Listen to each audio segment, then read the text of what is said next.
Hey there, and welcome to this week's edition of The Wrap. As the Paralympics kick off, we're excited to cheer on our world-class athletes as they aim to bring home even more medals. On the political front, Julius Malema isn't taking Floyd Shivambu, leaving him as well as we believed he might. Meanwhile, the escalating violence between Israel and Hezbollah threatens to destabilise the entire Middle East, adding to global tensions. Closer to home, the rise of online gambling is becoming a serious issue among South African youth, and we're not placing any bets on Joburg being functional anytime soon. However, it's not all doom and gloom. A man from Mpumalanga is making a difference in his community, and African penguins have been given a new lease on life. So let's dive into your weekly update of empowering and easy-to-understand news, brought to you by myself, Verashni Pillay, and the Explained Akosa team. First up, did Julius Malema's fears cost the EFF key GNU roles? You might have had the EFF in the National Cabinet if Julius Malema had not let his fears get the best of him. 2 weeks ago, EFF former Deputy President Floyd Shivambu, who has been Malema's right-hand man since their ANC Youth League days, shocked everyone by announcing his departure from the party he and Malema founded. Shivambu joined Jacob Zuma's MK party. The EFF support dropped to 9.52% in this year's election, while the MK party surged to over 14%, stealing the EFF's position in radical politics. Malema, albeit sadly, initially welcomed his bestie's move, even telling him that he was always welcome to come back should things not work out on the other side. 5 days later, however, Malema took that offer back, attacking Shivambu during a party event in Soweto, saying that anything resembling Shivambu should be burned and removed from the EFF immediately. Yikes.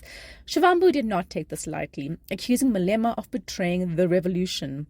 Meanwhile, Malema has continued spiraling into paranoia over the party's fracturing, lashing out at those thinking of leaving and those who have remained silent on social media or, heaven forbid, liked the wrong posts.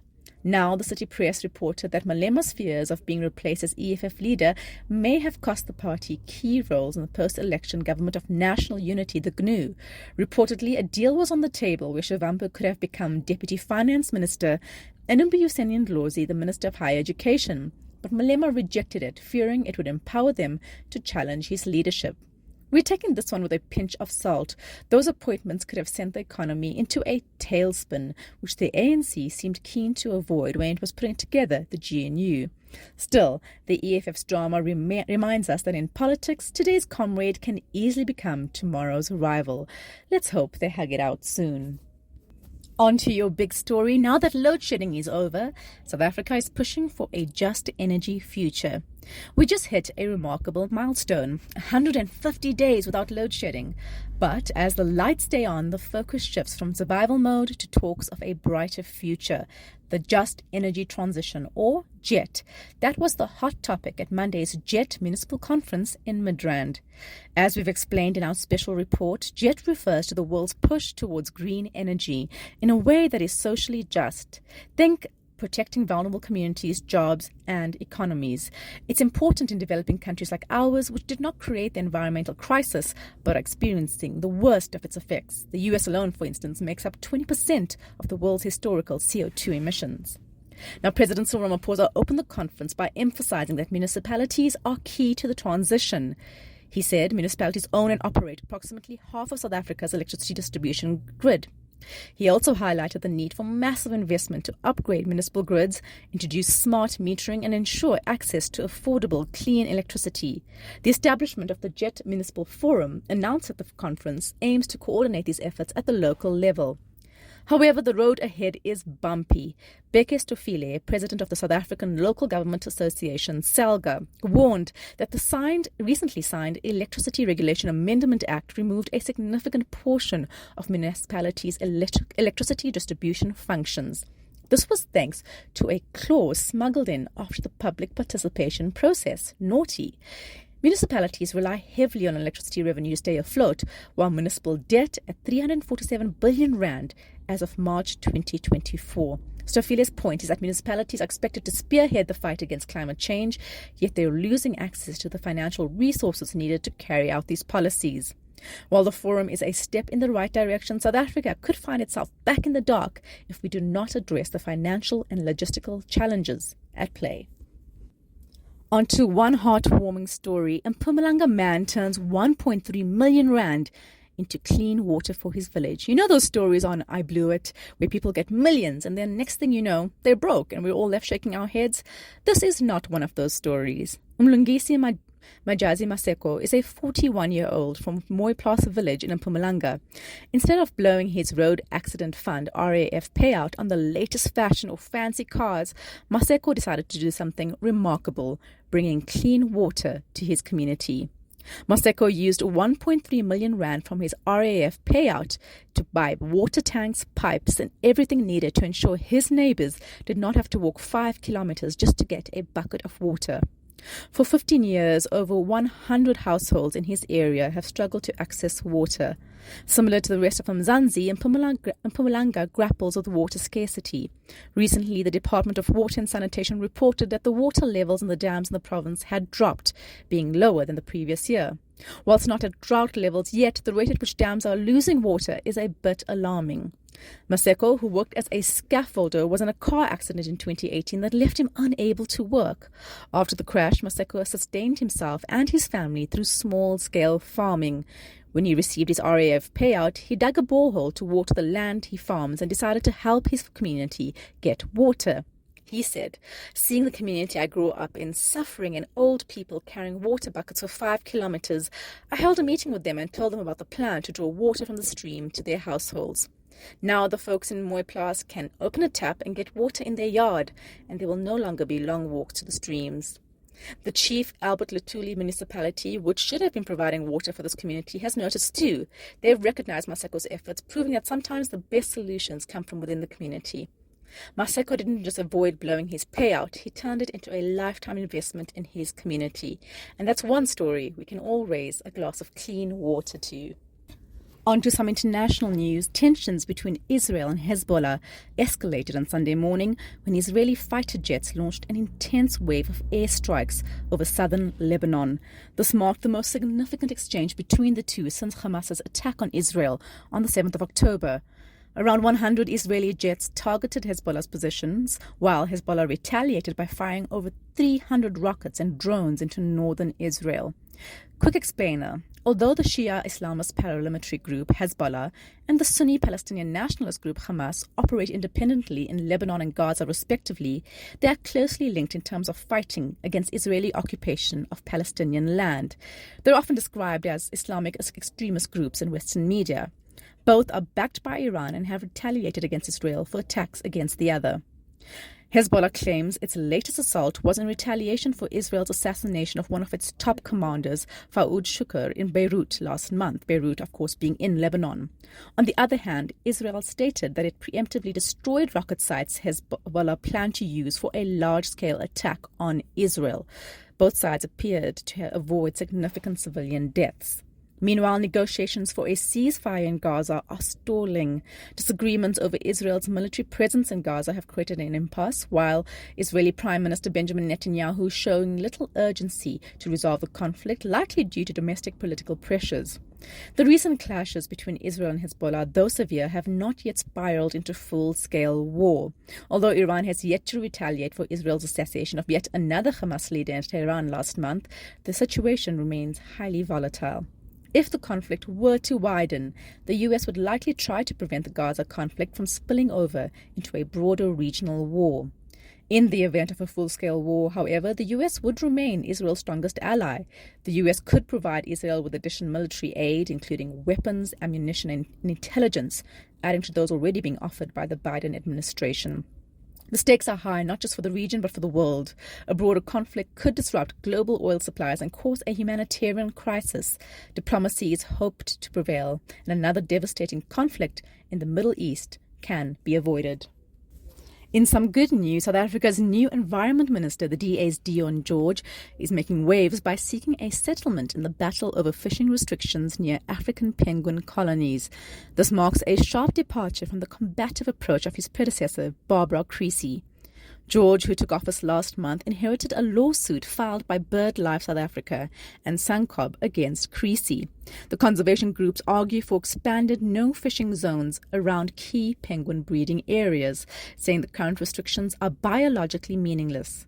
The grim reality is that African penguins are on the fast track to extinction, with their population declining by 7.9% annually. At this rate, they could be gone by 2035. The penguin's diet mainly consists of sardines and anchovies, the same fish targeted by commercial fisheries. With fewer fish available, the penguins struggle to survive. Conservationists want broader no-fishing zones around 6 main breeding colonies to give the penguins a fighting chance at survival.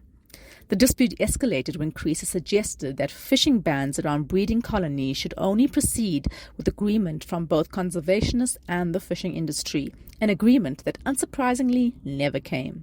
Now, Minister George is stepping in to settle the case out of court. He has initiated talks with both sides, arguing that a prolonged legal battle will not benefit the penguins, who are running out of time. Amen. The fishing industry opposes further restrictions, claiming its impact on penguin populations is minimal and that climate change is the real driver of the decline. Environmentalists like BirdLife's Alistair McKeans disagree, believing small fishing closures can make a significant difference. We can only hope that somewhere in the murky waters of bureaucracy, a solution will surface before it's too late. At the end of the day, the only thing that our famous African penguins should be fighting over is which one gets the choicest morsels, not their survival. And online gambling is blowing up in South Africa, but it's not all fun and games. It's leading to some serious issues, especially for young people. A recent study shows that nearly 39% of South Africans are into gambling, from sports betting to the lotto, with a lot of them being youth. And guess what? This group is particularly vulnerable, with gambling addictions on the rise, worsened by unemployment and economic struggles. Just last year, the gambling industry raked in a staggering 23.7 billion rand, up from 8.8 billion rand in 2019-2020 financial year. But accompanying this boom is a dark side. More people are facing financial troubles and mental health problems because of gambling. We shouldn't be surprised that gambling has taken off like this. Every second advertisement on sports channels is about gambling, and gambling firms sponsor every other team. In recent weeks, Betway replaced DStv as the title sponsor of the Premier Soccer League. Cricket South Africa also recently announced DefaBet as its shirt sponsor, leading to cheeky online comments about what Hansi Cronje might be thinking about that particular deal. To tackle the growing problem, the Democratic Alliance has proposed new regulations with a remote gambling bill. The bill aims to tighten the reins on online gambling, making it harder for operators to target vulnerable people. But there's a twist. Gayton McKenzie, the new Minister of Sports, Arts and Culture, thinks legalizing sports betting could actually be good for the sports industry. He's all for it, saying we should embrace this and find ways to harness it to support our sports teams and events. This debate highlights the tension between the potential benefits of a regulated gambling industry and the risks it poses to society. But one thing is clear: we cannot let online gambling run wild, making billions for a few while leaving many in ruins. In sporting news, get ready South Africa, the Paralympics are here. Paris is gearing up for its first ever Paralympic Games, and South Africa is sending a strong team to shine on the global stage. The Games officially kicked off last night with the opening ceremony at the Place de la Concorde, welcoming 4,400 athletes from 184 delegations. From 29th August to 8th September, athletes from 168 countries will compete in 549 medal events across 22 sports. Among them are several standout South African athletes poised to make us proud.